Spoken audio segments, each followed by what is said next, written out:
नमस्कार, मैं SKP triple S point में आपका स्वागत करता हूं और आज स्टेटिस्टिक्स यानी सांख्यिकी के पार्ट 4 में बात करेंगे हम लोग केंद्रीय प्रवृत्ति की मापें में माध्य कैसे निकाला जाता है यानी मीन कैसे निकाला जाता है और मीन निकालने के लिए क्या क्या कंडीशन है और क्या क्या तरीके हैं, इस वीडियो में इसकी बात होने वाली है। तो देखिए, इसमें अवर्गीकृत आंकड़ों के हम लोग माध्य निकालेंगे, वर्गीकृत आंकड़ों के प्रत्यक्ष विधि द्वारा, कल्पित माध्य विधि द्वारा और पग विचलन विधि द्वारा, यानी अनग्रुप्ड डाटा का भी इसमें मीन निकाला जाएगा, ग्रुप्ड डाटा का, और direct method, assumed mean method और स्टेप डेविएशन मेथड।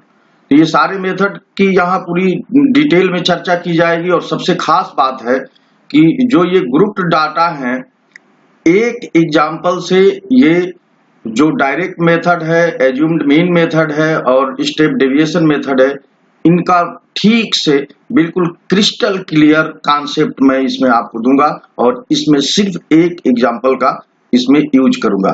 तो आइए बिना देर के इसे शुरू करते हैं और आप वीडियो को शुरू से अंत तक जरूर देखिए। पार्ट 3 में मैंने बताया है कि मीन और मीडियन और मोड यानी माध्य, माध्यक और बहुलक आपस में इनका क्या संबंध है, और एक एग्जाम्पल से मैंने तीनों के डिफरेंसेस बताए हैं, कैसे तीनों निकाले जा सकते हैं। तो आप पार्ट 3 वीडियो जरूर देखिए ताकि वहां से आपका कॉन्सेप्ट क्लियर हो सके। चलिए शुरू करते हैं। स्क्रीन पर एक एग्जाम्पल हमने लिया है कि किसी स्कूल की कक्षा 10 के 30 विद्यार्थियों द्वारा गणित के एक पेपर में 100 में से प्राप्त किए गए अंक नीचे एक सारणी में दिए गए। इन विद्यार्थियों द्वारा प्राप्त अंकों का माध्य, माध्य का मतलब होता है मीन, और मीन को हम लोग एवरेज भी जानते हैं, इसे ही एवरेज कहा जाता है यानी औसत। तो औसत निकालना है। और स्टेटिस्टिक्स में जो औसत है वो भारात्मक औसत है। भारात्मक मतलब वेटेड एवरेज निकालने वाली स्थिति हो जाती है। तो यहाँ पर ये वेटेड एवरेज ही है और जिसको हम लोग माध्य या मीन कह रहे हैं। यहाँ पर देखिए, ये जो दूसरी रो है, इसमें वो स्टूडेंट्स की संख्या है जिन्होंने 100 में से ये ऊपर वाली रो के मार्क्स पाए हैं। जैसे एक स्टूडेंट ने 10 मार्क्स पाए हैं, 20 मार्क्स पाने वाला भी एक ही स्टूडेंट है, लेकिन 36 मार्क्स पाने वाले 3 स्टूडेंट हैं, 40 मार्क्स पाने वाले 4 स्टूडेंट, 50 मार्क्स पाने वाले 3 स्टूडेंट। इसी तरह से यहाँ पर 95 तक दिया हुआ है। और ये अनग्रुप्ड डाटा मैंने पहले लिया है। तो देखिए, हमने इसे एक टेबल का फॉर्म दिया और इस टेबल के फॉर्म में यानी इसे सारणी के रूप में ऐसे लिख लिया। और सारणी के रूप में लिखने पर ये जो नंबर्स पाए हुए हैं उनको xi कहा जाएगा। i का मतलब होता है xi, जो यहाँ पर एक लगा हुआ है। तो i का मतलब होता है 1 2 3, यानी i बराबर 1 रख सकते हैं, 2 रख सकते हैं, 3 रख सकते हैं। तो ये जो संख्या है, जैसे हम ये कहें कि ये x1 है, ये x2 है, ये x3 है। जैसे हम लोग इसी तरह से इसको हम लोग यहाँ पर जितने ये डाटा हैं उसको लिख लेंगे। तो ये कितने हैं तो आप काउंट करके उतने x जो x1 x2 x3 आ रहा है, इसी को xi कहा जाता है। और i बराबर 1 2 3 होता है। तो x1 x2 x3, तो जब हम लोग एवरेज निकालते थे तो एवरेज कैसे निकालते थे कि जो ऑब्जर्वेशन दिए गए रहते थे, जैसे मान लीजिए 5 ऑब्जर्वेशन दिए गए हैं, तो x1 plus x2 plus x3 plus x4 plus x5, और ये जोड़ करके और इसमें जितने ये ऑब्जर्वेशन होते थे उसी से भाग दे देते थे, उसकी संख्या से भाग दे देते थे। तो जैसे यहाँ 5 है तो 5 से भाग दे दिए। इसी तरह से ये ऑब्जर्वेशंस हैं जो लिए गए हैं। और ये दूसरे कॉलम में जिसको हमने fi कहा है, ये विद्यार्थियों की संख्या है। तो विद्यार्थियों की संख्या का कुल टोटल आप यहाँ पर देखिए 30 है, यानी 30 विद्यार्थी इन्हीं नंबरों में से कोई न कोई नंबर पाए हैं। अब इनका माध्य निकालना है तो क्या करेंगे, जैसे एक विद्यार्थी 10 नंबर पाया है, तो इसको जोड़ेंगे। 10 प्लस दूसरा विद्यार्थी 20 नंबर पाया है तो 20 जोड़ेंगे। ऐसे ही सब जोड़ेंगे। और तीसरे नंबर पर देखिए 36 नंबर पाया है, यानी 36 को हम 3 बार जोड़ेंगे। तो 36 को 3 बार जोड़ेंगे तो काफी टाइम टेकिंग हो गया। तो अगर हम 36 को और 3 से गुणा कर दें तो हमारा टाइम बच गया। 36 को 3 बार जोड़ने से काम बन गया, बच गया, टाइम कम हो गया। इसी तरह से 40 में 4 का गुणा कर दें तो हमारा टाइम 4 बार 40 लिखने से बच गया और उसका टोटल वही आएगा। तो यहाँ पर जो यहाँ हम लोग जोड़ते हैं वही यहाँ पर ये फ्रीक्वेंसी लिखी हुई है, यानी कितने स्टूडेंट कितने नंबर पाए हैं वो लिखा हुआ है और इनका आपस में यहाँ गुणा कर दिया जाता है। जैसे 10 है तो 10 हो गया, देखिए 20 है तो अकेले है तो 20। अब 36 को 3 बार गुणा कर दिया गया, 40 को 4 बार गुणा करके यहाँ लिखा गया। इसी तरह से सब यहाँ पर जो अंक हैं और जितने स्टूडेंट पाए हैं उनको गुणा करके तीसरे कॉलम में लिख दिया गया और ये टोटल आ गया 1779। अब हमको निकालना है मीन। मीन निकालने के लिए क्या करेंगे कि ये सिग्मा का एक संकेत है, वो क्या करता है, FI/XI अपान सिग्मा FI। अब इसका मतलब समझ लीजिए, ये तो फार्मूला है और मीन का फार्मूला यहाँ पर x बार होता है। x बार को ही मीन या माध्य कहते हैं या इसी को एवरेज कहते हैं। इसका मतलब होता है धन चिन्ह यानी जोड़ना। FI/XI का क्या मतलब हुआ कि x1 का गुणा F1 में हुआ। और F1 क्या है, जैसे x1 10 है, ऊपर देखिए ये x1 10 है और F1 1 है, तो x1 को हम लोग 10 ले लेंगे, 10 और F1 को 1, तो ये गुणा है। फिर जब ये गुणा हो जाएगा तो फिर यहाँ जोड़ का चिन्ह लगेगा। फिर x2 क्या है, तो x2 20 है और F1 1 है, तो 20 गुणे 1, तो ये देखिए ये 20 है और F1 1 है तो 1 यहाँ पर लिखेंगे। इसी तरह से ये जोड़ते जाएंगे तो वो इसी चीज को ये लिखा हुआ है। तो ये संकेत से आप कंफ्यूजन मत होइए। संकेत का यूज जो है कम करने की, जो चीजें ज्यादा बड़ी लिखी जाती हैं उसी को कम शब्दों में या कम अक्षरों में या कम संकेतों में लिखने की ये टेक्निक है। तो अब ये FI/XI का मतलब यही हुआ, जो ये 1779 आया है इसके जोड़ को ही कहेंगे। और FI का मतलब यानी सारे स्टूडेंट की संख्या जोड़ दिए तो वो 30 है, तो ये 30 से भाग दीजिए। तो जब आप भाग देंगे तो ये आ जाएगा 59.3 और यही आपका माध्य है यानी x बार है। तो x बार आ गया 59.3 और इसी को एवरेज भी कहते हैं। ये एवरेज भी आ गया यानी औसत आ गया, औसत को ही माध्य कहा जाता है। तो ये शब्द आप बिल्कुल दिमाग में बैठाए रहे। अब माध्य निकल गया। तो ये अनग्रुप्ड डाटा यानी हमने यहाँ कोई ग्रुप नहीं बनाया। अब ग्रुप बनाते तो ये इतनी बड़ी टेबल न बनती, छोटे में ही हमारा काम बन जाता। तो आइए अब हम लोग एक दूसरा एग्जांपल से ये समझते हैं कि ग्रुप टेबल क्या होता है। और ग्रुप में भी दो तरह की चीजें हैं, एक है कॉन्जिकेटिव ग्रुप और दूसरा है कंटीन्यूअस ग्रुप। उसको कैसे हम लोग पहचानेंगे ये बात भी यहाँ पर हो जाएगी। तो आइए अब दूसरा एग्जाम्पल की बात करते हैं। तो अब हम लोग आ गए हैं दूसरे एग्जाम्पल में, जिसको हम लोग ग्रुप डाटा के थ्रू करेंगे। तो जो डाटा है वही हमारा है, अब उसे ग्रुप में कैसे हम लोगों ने कन्वर्ट कर लिया। और ये जो ग्रुप आपके सामने दिख रहा है ये कंटीन्यूअस ग्रुप। कंटीन्यूअस ग्रुप का क्या मतलब होता है कि आप देखिए 10 से 25 लिए। अच्छा, ये कंटीन्यूअस ग्रुप की पहचान कैसे होती है, तो हम लोग यहाँ पर जो ये बड़ा सा टेबल दिया हुआ है इसमें सबसे कम अंक पाने वाला जो विद्यार्थी, जो कम अंक पाए हैं विद्यार्थी वो 10 है और मैक्सिमम जो अंक पाने वाला जो विद्यार्थी है वो 95 है।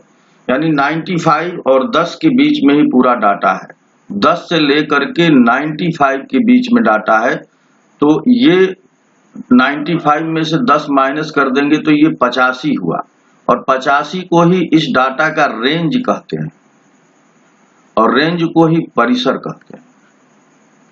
इसका अर्थ ये हुआ कि इस डाटा का जो परिसर है, जो रेंज है, वो 85 अंकों में फैला हुआ है। यानी 10 से 95 के बीच लोग नंबर पाए हैं, 10 भी पाए हैं और 95 भी पाए हैं, और ये पूरा 85 नंबरों में फैला हुआ है। तो यही चीज अब हम लोग ग्रुप में जब इसे ग्रुप बना रहे हैं तो ग्रुप यहाँ पर कंटिन्यूअस ग्रुप बनाया गया है। कंटिन्यूअस का मतलब देखिए 10 से 25, फिर 25 से 40, फिर 40 से, तो इसमें देखिए दो ऐसे रो हैं जहां पर दो ऐसे वर्ग अंतराल हैं जहां पर 25 कॉमन है। तो जो पहला वाला वर्ग अंतराल है, यानी जो ये वाला वर्ग अंतराल है, इसमें 25 को इंक्लूड नहीं किया जाएगा। 25 को हरदम उसके हायर वाले ग्रुप में, यानी हायर वाले क्लास में या इंटरवल में उसे यूज किया। तो 25 को इस वाले ग्रुप में हम लोग इंक्लूड करेंगे या रखेंगे। इसी तरह से 40 को इसमें नहीं रखेंगे, 40 से हायर वाले ग्रुप में रखेंगे। तो ये होता है कंटिन्यूअस, यानी 10 से 25, फिर 25 से 40। तो जब कंटिन्यूअस क्लास इंटरवल होता है, उस केस में क्या किया जाता है कि जो अपर लिमिट होती है, उस अपर लिमिट को उसके हायर वाले क्लास इंटरवल में इंक्लूड करते हैं। यानी अगर हमको 25 कोई नंबर पाने वाला स्टूडेंट लिखना होगा तो हम लोग ये सेकेंड रो में लिखेंगे, फर्स्ट रो में नहीं लिखेंगे, क्योंकि फर्स्ट रो में जो नंबर्स लिखे जाएंगे वो 25 से कम वाले, 10 से ज्यादा वाले, 10 और 10 से ज्यादा वाले, लेकिन 25 से कम वाले, और दूसरे में 25 और 25 से ज्यादा वाले और 40 से कम वाले। तो ये चीज आपको सोचकर यहाँ पर करनी। अब देखिए 10 से 25 के बीच में दो लोग नंबर पाए हैं, दो विद्यार्थी ऐसे हैं जिनका नंबर 10 से 25 के बीच में है, और आप यहाँ से इसे देख भी सकते हैं कि देखिए 10 और 20, दोनों ये स्टूडेंट हैं, दो ही लोग हैं जो 10 और 20 नंबर पाए हैं। यानी 10 से 25 के बीच में अगर इसको कहा जाए तो दो ही स्टूडेंट आएंगे, क्योंकि ये तो 36 है, तो ये 25 से 40 वाले के बीच में आएगा। तो वही चीज यहाँ पर आपको दे दी गई।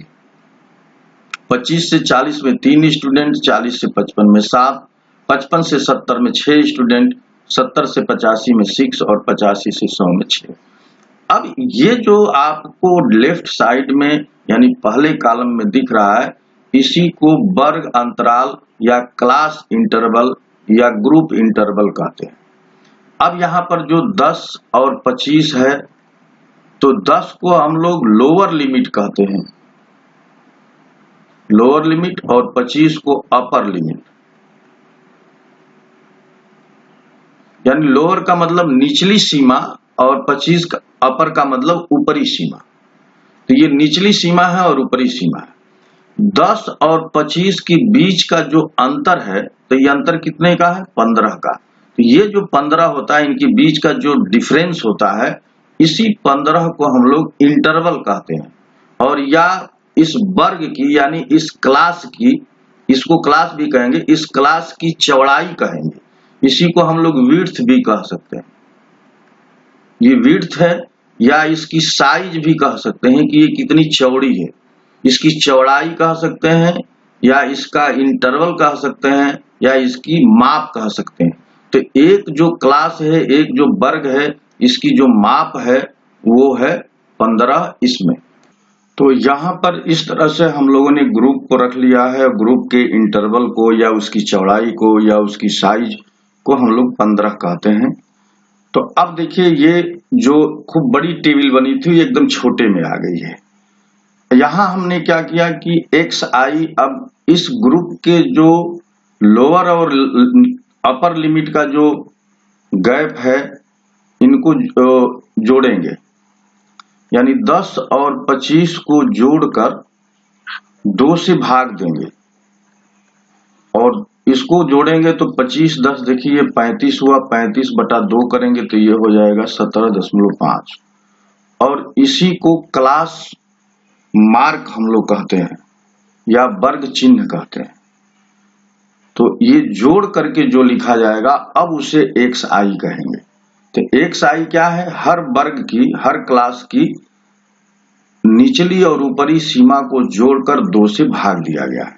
जैसे ये 25 है तो 25 और 40 को जोड़ दिया गया और 2 से भाग दिया गया, तो 40 और 20 60 और 5 65, ये 65 हो गया, 65 में 2 से भाग दिया गया तो ये हो गया 32.5। तो ये 32.5 ये लिखा गया। तो यहाँ पर जो xi लिखा गया है वो लोअर और अपर लिमिट को जोड़ करके उसे आधा किया गया है और फिर यहाँ लिखा गया है, और इसी को क्लास मार्क कहेंगे। यानी जो जोड़ करके लिखी जाएगी अपर और लोअर लिमिट, उसको क्लास मार्क। जानते हैं कि क्लास मार्क या वर्ग चिन्ह का इस्तेमाल कहाँ होगा? तो वर्ग चिन्ह या क्लास मार्क का इस्तेमाल माध्य निकालने में होगा, और इसी को अंग्रेजी में क्लास मार्क कहते हैं, क्लास मार्क। तो अब आप समझ गए होंगे कि क्लास मार्क क्या होता है। वो चीज यहां सब लिख दी गई है, हर वर्ग की, हर ग्रुप की, हर क्लास की। ग्रुप, क्लास और वर्ग ये सब एक ही चीजें हैं, उन्हीं को, इसी को कहा जा रहा है। तो देखिए 10 और 25 को जोड़ के आधा किया तो 17.5, 25 और 40 को जोड़ के आधा किया तो 32.5, 40 और 55 को जोड़कर आधा किया तो 47.5, 55 और 70 को जोड़ के इसका 2 से भाग दिया तो 62.5, और 70 85 को जोड़कर 2 से भाग दिया 77.5, 85 और 100 को जोड़ा 92.5। इसी को xi कहेंगे, और xi और ये जो हमारा है इसे fi कहा जाएगा, और इन दोनों को यहाँ पर गुणा कर लिया गया। गुणा करने के बाद जोड़ा गया, तो जोड़ने के बाद इसे सिंबल में अगर दिखाना चाहते हैं तो xi और fi है, इन दोनों का गुणा करने के बाद ये आएगा, और ये इसको कहते हैं सिग्मा fi। यानी सारे फ्रीक्वेंसीज को, सारे स्टूडेंट की संख्या को जोड़ लेंगे, उसको सिग्मा fi कहेंगे।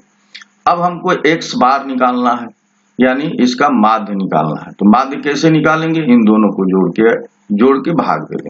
तो अब माध्य निकालेंगे यानी x बार निकालेंगे, और x बार निकालने का क्या तरीका है कि सिग्मा xi fi अपान सिग्मा fi।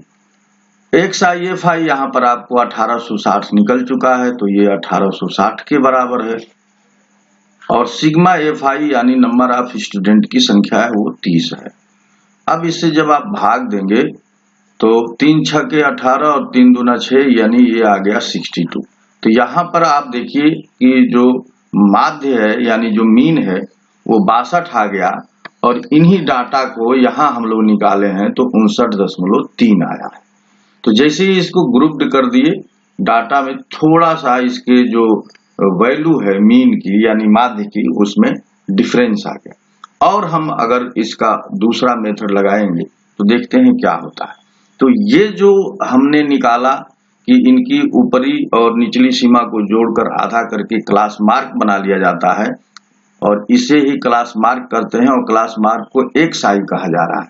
xi का fxi में हम लोग गुणा करके और यहाँ जोड़ लिए।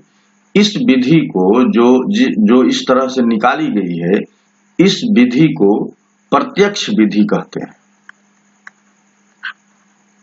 इस विधि को प्रत्यक्ष विधि कहते हैं, या इसको डायरेक्ट मेथड कहते हैं। यानी मीन निकालने का ये डायरेक्ट मेथड है। ग्रुप का यानी ग्रुप डाटा का माध्य निकालने का ये डायरेक्ट मेथड है। अब हम लोग एज्यूम्ड मेथड कैसे किया जाएगा उसे देखेंगे। तो यहाँ पर देखिए इसका मल्टीप्लाई करने में काफी मशक्कत करनी पड़ी है।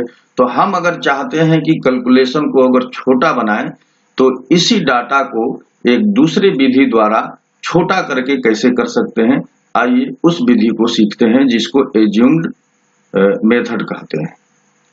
देखिए एज्यूम्ड मेथड के लिए क्या करेंगे कि डाटा हमारा वही है, हमने यहाँ पर फ्रीक्वेंसी यानी fi लिख लिया है,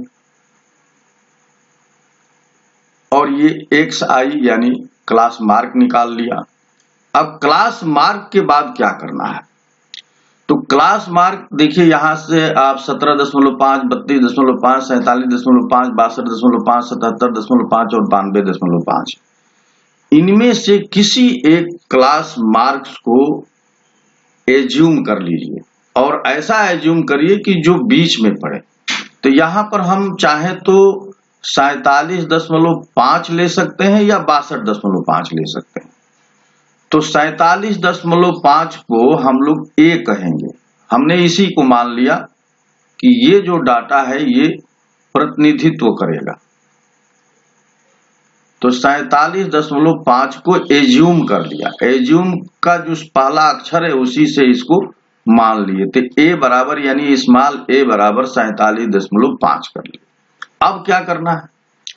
अब इस 47.5 को ये सारे जो क्लास मार्क्स हमने यहां लिखे हुए हैं सब में से इसे घटाना है। यानी 17.5 में से 47.5 घटाएंगे। तो देखिए 17.5 में से 17.5 में से घटाएंगे 47.5 तो ये आएगा ऋण 30। 5 में से 5 निकल गया 0 और 7 में से 7 निकल गया 0 और 4 में से 1 निकला 3। तो देखिए 7 में से 7 निकला 0 और 4 में से 1 निकला 3। तो चूंकि यहाँ पर ऋण चिन्ह इसलिए आया है क्योंकि 47.5 17.5 से बड़ा है और 47.5 का चिन्ह ऋण है, इसलिए यहाँ ऋण चिन्ह का यूज किया गया। तो अब देखिए ये -30 आ गया। अब 32.5 में से 32.5 में से फिर 47.5 माइनस करेंगे तो ये आ जाएगा -15। यहाँ पर देखिए -15 लिख दिया गया। इसी तरह से 47.5 में से 47.5 घटाएंगे तो 0 आ जाएगा। 62.5 में से 47.5 निकालेंगे तो 15 आएगा। 77.5 में से 47.5 निकालेंगे तो 30 आएगा और 92.5 में से 47.5 निकालेंगे तो 45 आएगा। अब आप देखिए ये डाटा हमारा एकदम छोटा हो गया, जो कि यहाँ पर इतना बड़ा था और दशमलव में था, अब यहाँ पर बहुत छोटा हो गया, बहुत अच्छा हो गया। अब इस डाटा को जो छोटा में बन गया है, अब एफ आई से यानी एफ जो यहाँ फ्रीक्वेंसी आई है, बारंबारता आई है, उसका यहाँ पर हम लोग मल्टीप्लाई कर देंगे। तो यहाँ घटा करके एक्स यानी क्लास मार्क में से जो एज्यूम किए हैं उसको घटाने के बाद एक नया नाम दे दिए हैं डी आई।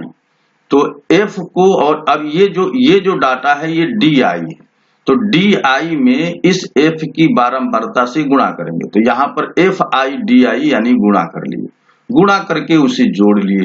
तो इसको हम लोग अगर सिंबल में लिखना चाहते हैं तो ये एफ आई डी आई है और ये आप जान ही रहे हैं कि ये एफ आई है, इसको लिखा जा रहा है। अब यहाँ पर जो डी आई है तो इसका डी बार निकलेगा और डी बार क्या होगा? डी बार होगा sigma f I D I upon F i. तो यहां पर आ गया है 435 और 435 में 30 का भाग देंगे तो ये आ जाएगा 14.5। लेकिन हमको निकालना है एक्स बार। तो एक्स बार और डी आई में क्या संबंध है, डी बार में क्या संबंध है, इस संबंध को भी जानना है। हमको निकालना है एक्स बार, यानी एक्स बार को ही माध्य कहा जाएगा। यहां तो अभी हम लोगों ने डी बार निकाला है। तो एक्स बार निकालने के लिए क्या करेंगे कि ए को जो कल्पित माध्य माने हैं उसमें ए को डी बार में जोड़ देंगे, जो डी बार निकाले। तो ए यहां पर हम लोगों ने निकाला है 47.5 और डी बार आ गया है 14.5। इन दोनों को जोड़ दिए तो 5 5 10 हो गया और 7 4 11 1 12 हो गया और 4 1 5 1 6 हो गया और दशमलव के एक अंक काट दिए तो ये 62 आ गया। तो आपने देखा कि 62 यानी 62 इस विधि से भी आ गया और इस विधि का नाम है कल्पित माध्य विधि, कल्पित माध्य विधि या एज्यूम्ड मीन मेथड कहते हैं, एज्यूम्ड मीन मेथड।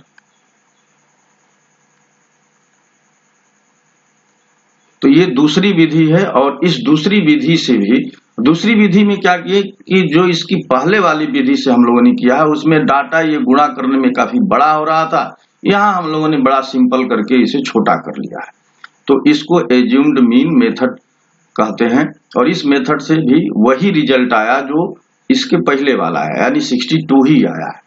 और अगर हम चाहते हैं कि यहाँ पर जो ये बड़ा गुणा आया है 30-15, इसको और छोटा कर लें, तो और छोटा करने की जो विधि है वो और भी आसान विधि है और उसको कहते हैं स्टेप डेविएशन मेथड।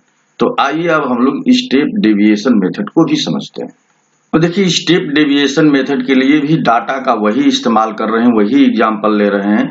यहाँ भी विद्यार्थियों की संख्या वही है, ये क्लास इंटरवल वही है और यहाँ भी हम लोगों ने क्लास मार्क्स निकाले हुए हैं जो पहले भी निकाले थे। 17.5 32.5 ये पहले भी था।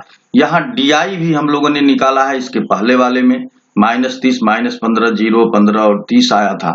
और आप देखिए कि ये जो DI है यानी जो हम लोगों ने इसे घटा करके एज्यूम्ड वाले से एज्यूम हम लोगों ने किया था A बराबर 47.5 और घटाने के बाद ये चीजें आई थी 30 -30 -15 0 15 30 और 45। आप देख रहे हैं कि ये जो क्लास का इंटरवल है 10 से 25, इनका जो साइज है 15, उसी के ये सब मल्टीपल हैं, यानी उसी के ये गुणज हैं, यानी ये सब 15 से कटने वाली संख्याएं हैं। तो अब जो नेक्स्ट स्टेप जो हम लोगों को करना है कि अगर हम इसमें 15 से भाग दे दें, यानी DI को 15 से भाग दे दें, यानी -30 में 15 से भाग दे दें, तो ये देखिए आ जाएगा -2। फिर 15 में 15 से भाग दे देंगे, -15 में 15 से भाग देते -1 आ जाएगा। यहाँ पर तो ये और छोटा हो गया, तो वही चीज किया गया। अब भाग देने के बाद जो चीज बची है उसको U कह रहे हैं। U को क्या लिख रहे हैं? U को लिख रहे हैं कि जो ये घटाने के बाद आया है D, इसी में हम जो इसका इंटरवल आया है, इंटरवल का जो साइज है उसी से भाग दे रहे हैं, यानी 15 से। तो UI DI का मतलब हुआ कि हर एक क्लास मार्क्स के बाद जो ये DI निकला है सब में 15 से भाग देना है। तो अब यहाँ पर देखिए पहला -30 है तो -30 में 15 से भाग देंगे तो -2 आएगा, यहाँ पर लिखा गया है। और इसी को U कहा गया है, यानी UI कहा गया है। तो U उसे कहा जा रहा है जो भाग देने के बाद लिखा गया, तो ये लिख दिया गया -2 -1 0 1 2 और 3, ये 15 से भाग, 45 में 15 का भाग देंगे 3 आएगा। अब ये जो बचा UI जो आया, इस UI में इस फ्रीक्वेंसी का जो यहाँ पर FI है इनका गुणा कर लिया गया। तो देखिए 2 का गुणा -2 में या तो -4 आ गया, 3 का गुणा -1 में हुआ तो -3, 7 का गुणा यहाँ पर 0 है तो ये भी 0 आ गया, 6 का गुणा 1 में हुआ तो 6 आ गया, इस 6 का गुणा 2 में तो 12, इस 6 का गुणा 3 में तो 18। अब देखिए ये संख्या कितनी छोटी हो गई और भाग देने के बाद, अरे जोड़ने के बाद ये आ गया 29। यानी ये जो आप निकाले हैं ये निकाले हैं UI FI, और U क्या है? U जो है D में H के भाग देने के बाद, तो H से हम लोगों ने अपने मन से भाग दिया है भाई। तो जब फाइनल रिजल्ट निकालेंगे तो H से गुणा भी करना पड़ेगा। तो यहाँ हमको मिलेगा U बार। U बार कैसे मिलेगा? तो सिग्मा FI UI अपान सिग्मा FI, जब इसमें भाग देंगे तो ये देखिए 29 आ गया और 29 में अब 30 का भाग दिया गया, 29 में 30 का भाग देंगे तो 0.96 और आएगा। अब देखिए ये U बार आपने निकाल लिया 0.6 भाग दे करके, तो 15 से तो हम लोगों ने अपने मन से भाग दिया था, तो वास्तव में अब इसमें 15 का गुणा भी करना पड़ेगा। तो 15 का इसमें गुणा करेंगे तो ये आ जाएगा 14.5। अब हमको तो निकालना है फाइनली X बार। तो X बार क्या है? A में ये जो U बार निकला है 15 U बार, इसको इसमें जोड़ देंगे तो A हमारा है 47.5 और इसमें आ गया 14.5 और इसको जोड़ेंगे तो ये आ गया 62। तो इसको कहते हैं स्टेप डेविएशन मेथड, और या पग विचलन विधि इसका नाम है।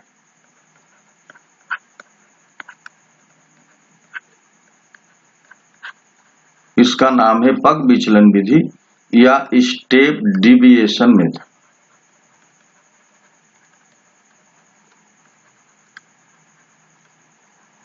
तो इस तरह से हमने देखा कि स्टेप डिविएशन मेथड में और एज्यूम्ड मीन मेथड में और डायरेक्ट मेथड में कोई अंतर नहीं है, सबकी वैल्यू एक बराबर आ रही है।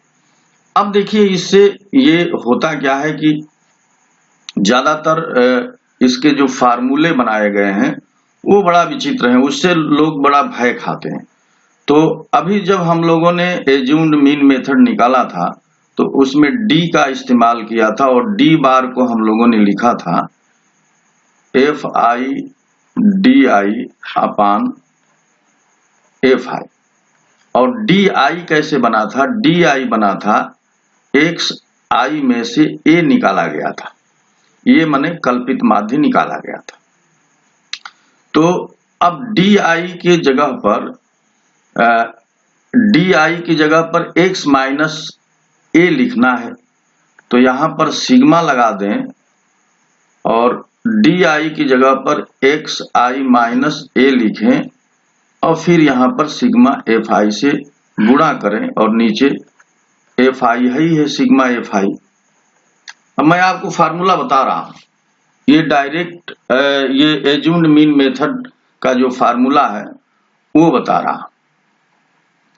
तो अब आप देखिए जब इस सिग्मा का और एफ का यहां गुणा करेंगे तो ये आ जाएगा सिग्मा एफ आई एक्स आई माइनस ये सिग्मा यहां एफ आई के साथ लग जाएगा, ये लग गया ए इंटू सिग्मा एफ आई, ये पूरा हो गया। अब पूरे का अपान सिग्मा एफ आई हुआ, ध्यान दीजिएगा। और ये है सिग्मा एफ आई एक्स आई अपान, अब एफ आई का अलग अलग हम कर दिए सिग्मा एफ आई और यहां पर a into sigma f i upon sigma f i. तो अब ये दोनों एक ही चीज तो कट जाएगा और sigma f I x I upon F I को ही हम लोग एक्स बार कहते हैं। तो ये एक्स बार हो गया, ये माइनस ए आ गया और ये निकाल रहे हैं हम लोग डी बार। डी बार को ही ऐसे किए हैं, तो यहां से एक्स बार बराबर आ गया, यहां से एक्स बार बराबर आ गया डी बार प्लस ए आ गया। यहां से आप देखिए एक्स बार बराबर डी बार प्लस ए आ गया, यानी डी बार जो हम लोग निकाले थे उसमें ए जोड़ करके एक्स बार की वैल्यू निकल गई। अब ये फार्मूला की बात है, फार्मूला आप अगर याद रखेंगे तो ठीक है, नहीं याद रखेंगे तो आप टेक्निक्स याद रखिए कि क्या करना है। इसमें एफ आई डी आई जोड़ करके जो आपको यहाँ पर चीजें आई उसको आपने यहाँ पर लिख दिया। ये 435 में आपने एफ यानी सिग्मा एफ आई का भाग दिया, जो वैल्यू आएगी उसमें ए जोड़ दीजिए और इस तरह से एक्स बार निकल जाएगा। तो आई होप कि ये जो मेथड यहाँ पर डिस्कस किए गए हैं ये काफी डिटेल से मैंने डिस्कस किया है और आपको समझ में आया होगा। इस तरह से हम लोग मीन को यानी माध्य को निकालते हैं ग्रुप डाटा के लिए और अनग्रुप डाटा के लिए किस तरह से यूज किया जाता है, और तीनों विधि का हमने यहाँ डिटेल से उसका निकालने का तरीका बता दिया। तो मुझे विश्वास है कि ये तरीका आपको अच्छे लगे होंगे। अगर कहीं से कोई दिक्कत आती है तो आप कमेंट करके जरूर बताइए, मैं प्रयास करूंगा कि उसे आपका क्लियर कर दूं, कोई भी डाउट ना रहे। आपको अगर ये वीडियो अच्छा लगा हो तो जरूर इसे लाइक करिएगा और अपने फ्रेंड्स के बीच शेयर भी करिए। और अभी तक अगर आपने मेरा चैनल सब्सक्राइब नहीं किया है तो प्लीज सब्सक्राइब कर दीजिए और बेल आइकन भी टच कर दीजिए ताकि जब भी कोई नया वीडियो अपलोड हो तो आपको मिल सके। वीडियो देखने के लिए आप सभी को बहुत बहुत धन्यवाद। नमस्कार।